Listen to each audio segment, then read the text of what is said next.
Alright, magandang araw sa inyong lahat dyan mga taga Davao City, taga Mindanao, taga Visayas, Luzon, Pilipinas at buong mundo no, na mayroong mga Pilipino. Magandang araw sa inyong lahat dyan.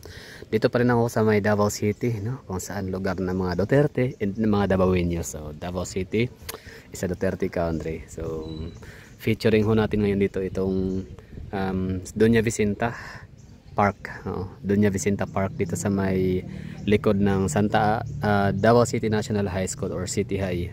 So ngayon, balikan, kumbaga gusto kong i-share lang to sa inyo itong park na to kasi malaki ho ang ibig sabihin nito sa aming mga taga Davao, sa ating mga Pilipino, na kapag ka pala ikaw ay mahal or kapag ka pala mahal ng mayor ang inyong syudad at ang kanyang mga nasasakupan, bibigyan pala daw dapat ito ng maraming parke kagaya na ito, di ba? So ito yung ibig sabihin ng park, para makapagpahinga ang mga napapagod,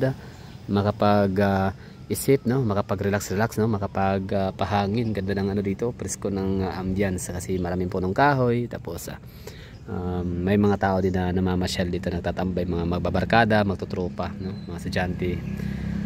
So ang park na to ay malaking impact sa mental health ng mga tao. So yun, kapag naboboard ka sa bahay, hindi mo rin trip mag mall, so pwede ka rin mapunta ng park. So dito sa Davao City meron kaming parke dito, napakadami, tad ng park ang Davao City. In fact, Davao City na yata ang may pinakamaraming public parks sa buong Pilipinas. So pwede naman kayong idiga ang inyong lugar dyan, no, kung marami din bang parke sa inyong lugar. So dito sa Davao City, last time I checked, we have 26 na park, no, plaza, public plaza. That's 2023, so 2 taon na nakalipas, so baka nadagdagan na, no, baka nasa mga 30 plus na. Well, meron naman tayong Wikipedia, pwede naman nating tingnan, no, kung gano'n na nga ba kadami. And of course, bago natin i-check yung Wikipedia para tingnan yung gano'n kadami yung parke or yung mga open parks or public parks sa Davao City, gusto ko muna i-shout out sino to? May nag-comment kasi dito, ang pangalan niya ay si Hadasa R5W.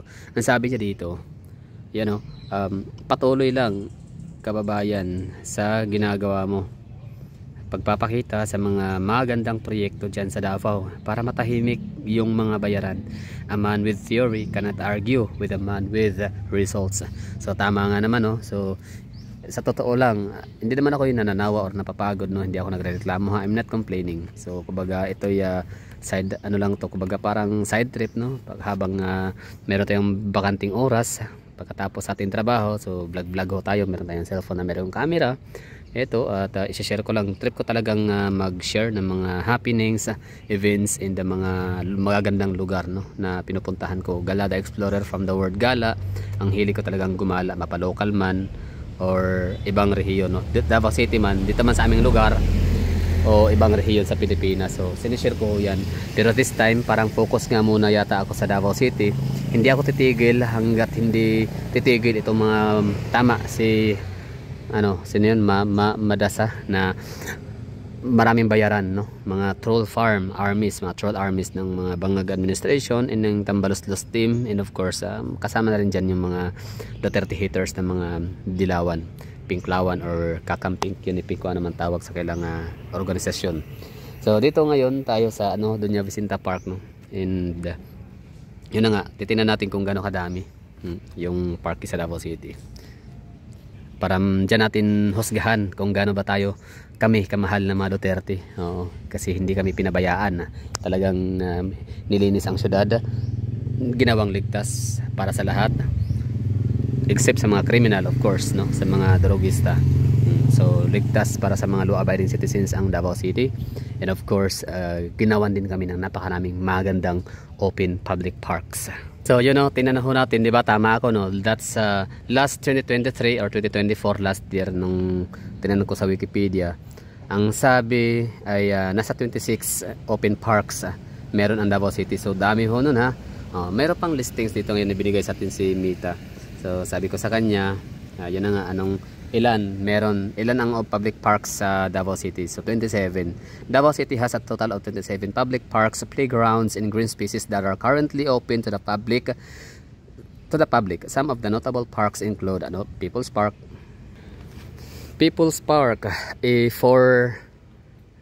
Ano to? Ano to? Acre. 4 acre. Ilan ba yung acre na yan? In hectares.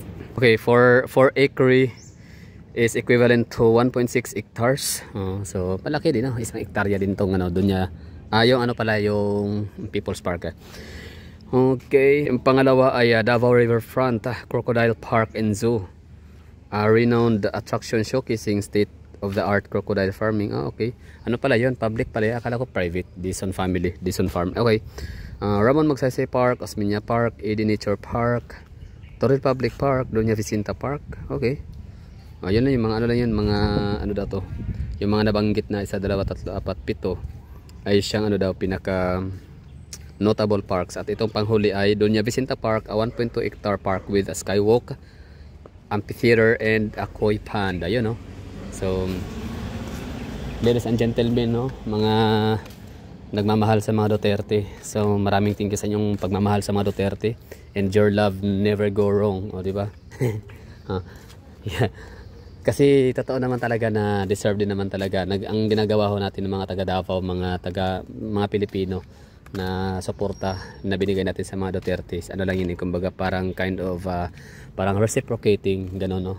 Kung gano'n nila kamahal yung mga Pilipino, kung gano'n nila ito kapinahalagahan, paano nila ginawa ng mga bagay-bagay na makakatulong sa kanilang mamamayan, no? Makakaangat sa buhay-buhay. Kaya paano ba, kumbaga maliit man na bagay gaya nito, di ba? Maaring maliit na bagay lang to, pero ang laking impact nito sa mga taga rito, no? Mga taga Doña Vicenta Park. Sino-sino ba ang mga andito? Siyempre yan, may mga tao natutulog, o di ba? Ganda diyan, napaka-peaceful. Okay, wag lang na ano, okay na yan. So yan, ganyan kami kamahal ng mga Duterte sa Davao. Bigyan lang kami ng napakadaming open parks and green spaces, ganun. Meron pang koi pond. So ang ganda lang, nakatuwa lang talaga na very consistent itong mga Duterte. Sabi nga ano, no, na you cannot argue. I mean, people with theory cannot argue with man with results. Ang ganda ng park, diba? Linis. Ganda ng hangin. I mean, mainit siya siyempre tanghaling ano midnight sun, noon time. So since noon time, tirik yung araw, so mainit talaga yan. Pero pag andito ka sa lilim, ito sa nilalakaran ko, yan, matik, ang ganda ng ano, ganda ng ambience, ganda ng ano, ganda ng klima, ang ganda ng hangin, presko talagang tunay. Hindi siya hindi ka matakot dito na mag-inhale exhale, kasi kita mo naman linis, kita mo naman may mga punong kahoy, nakakatuwa. So tingnan natin kung anong ibig sabihin ng park and open spaces, green spaces. Tinanong ulit natin sa Wikipedia, no, kung anong ibig sabihin nitong open parks, public spaces and greenery sa mga tao, sa madlang people. So sagot ho dito, public parks, open spaces for the public refers to areas of lands and greenery that are freely accessible to all people for recreation, relaxation, enjoyment. Okay. Recreational purpose. So parks provide areas for both active recreation like sports and passive recreation like walking or relaxing. So as you can see, yan na yung tinutukoy ng ano, no, yung recreational purpose. Yung pwede kang ano, no, upo-upo lang dyan, no, relaxing, papahinga, gaya dun sa isang napuntahan natin kanina, may natutulog, di ba? Ang galing, nice one. Grabe ganda ng ano dito, ng hangin. Tapos may mga punong kahoy. So yun pala, yun ang ibig sabihin ng recreational, di ba? Ganda, oh, mga tao, papahinga sila. So imbis na tambay sa bahay or saan mang mga establishments na napakainit, dito sila sa public parks kasi di hamak naman sa maganda nga yung ambience dito. Talagang yung mga may mga pinoproblema, maraming mga iniisip. So the moment na upo ka sa ilalim ng punong kahoy na to dito, may himasmasan ka, di ba? So mental health, para sa ano, para sa mga mental health niya, no? So ano ba tawag dyan? Kung sa Manila, ginawa ni Tatay Digong na malinis na Dolomite Beach Dolomite Beach sa Manila Bay, dito sa Davao naman ay nagkalat tad ng public parks ang mga Davaoenyo. So salamat Tatay Digong. So meron siyang community benefits. Parks serve a variety of community needs including social, recreational and health related benefits. Yan si Madam Buntis. So ano yan? Nakatulong ho yan sa kanya, no? Para makalanghap ng preskong hangin sa riwa. Example of public parks, okay? urban parks, designed areas with amenities like playgrounds, green and sports facilities. Meron bang sports facilities dito? Parang wala naman so far. Pero ito library, tsaka merong comfort room, you know. May CR. Galing. So why is it important, no, to have open parks? So para sa health and well-being, access to parks encourages physical activities which reduces health risks and improves mental health. Yun ang tinutukoy ko, mental health kanina. So may improve yung mental health, ganun. Galing nakatuwa ng mga bata, mga estudyante tumatambay dito, papahinga, di ba? So this park serves its purpose talaga siya. Oh, yan si Madam nakaupo, di ba? Nice one, ang galing, no? Nakatuwa, no? Sa totoo lang, sana makita to ni Tatay Digong, no? Galing. Ni Mayor Basti. Actually, kaya na to kay Mayor Basti ata na project, if I'm not mistaken. Pero whatever it is, no? Basta kay may proyekto, kung kahit sino yung nagiging mayor sa Davao City. Pero I doubt, no, kung sino Grales naging mayor, baka pupuritikahin lang tayo mga taga Davao, di ba? Mantahin mo pag hindi ka botante, hindi ka miyembro sa isang lugar, hindi ka makakatanggap ng ayuda. Nung time nung coming ang election is coming, or during election campaign or period, pag wala kang kailangan may papel ka, para bang parang sa Biblia 666, kailangan mo magpatato ng 6666 sa noo para ka makaka-access sa pagkain. Kung wala ka nun, ibig sabihin hindi ka makaka-access ng pagkain, magugutom ka at mamamatay. So kumbaga parang in order for you to purchase, to avail the mga pagkain, kailangan mo sambahin ang demonyo, ganun. O sino bang demonyo ngayon sa ating pamahalaan sa Pilipinas? So syempre mga Marcoses and Romualdez, at galamay niya si Carlo Nograles. So parang ganun na sistema, diba? So God forbid hindi nangyari. So buti na lang talaga. Thank you Lord, no? Kasi Duterte pa rin, Tatay Digong na nanalo. Landslide, no? Talagang paso. Si Carlo Nograles, nakakahiya. Billions ang perang binitawan, but still didn't make it. Okay, so public parks pa, yun lang ha, maganda siya, pinipicture ko lang dito, basta Duterte lang sa kalam. So gusto ko lang talagang i-share.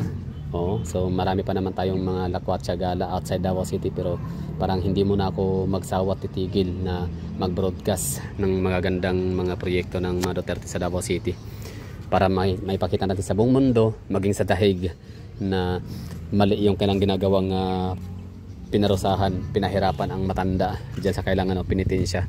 Wala namang kasalanan yung tao.